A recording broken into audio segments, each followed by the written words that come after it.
in most of the occasions, God will ask you to do something. When you don't know what to do, God will often ask you to do something. It's called human responsibility. For the miracle to happen, in most of the occasions, God will ask you to do something. Human responsibility. Let me give you a few examples, and then I'll be out of here. When the children of Israel got to the promised land after crossing the Jordan River, right there before them was the fortified city of Jericho.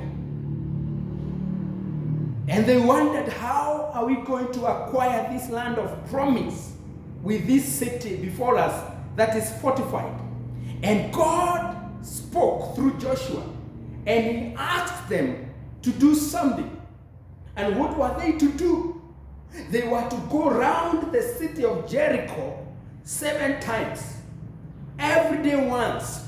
And then on the last day, they were to go around the city of Jericho 7 times, then blow their horns and shout. What a strategy! What a strategy!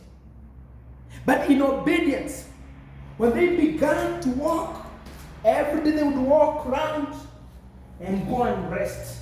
The second day they go around the city and go and rest. In obedience to God's strategy, on the 7th day, the wall of Jericho came down. When they had ran out of wine, Jesus told the servants, fill the jars with water. Water? We didn't ask for water, we needed wine. But in obedience to the command, the water changed into wine. When Jesus stood at the tomb of Lazarus, he asked the people that were around, roll away the stone. Jesus could have raised Lazarus without asking them to do that. But in most of the occasions, he requires human responsibility. After rolling the stone away, Jesus spoke, and Lazarus came back to life.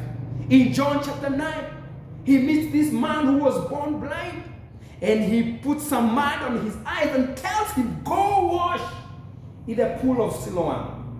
And after the man went in obedience, he came back seeing. And when the people tried to tell him that man is a sinner, he confronted them and said, I don't really care. What I know is that I was blind, but now I can see. And in our case, in our text this morning, God gave them a strategy that's very unique. They were indeed to confront the enemies, but not with guns and spears and bombs and grenades. They were to confront them singing. What a strategy! But in obedience to that,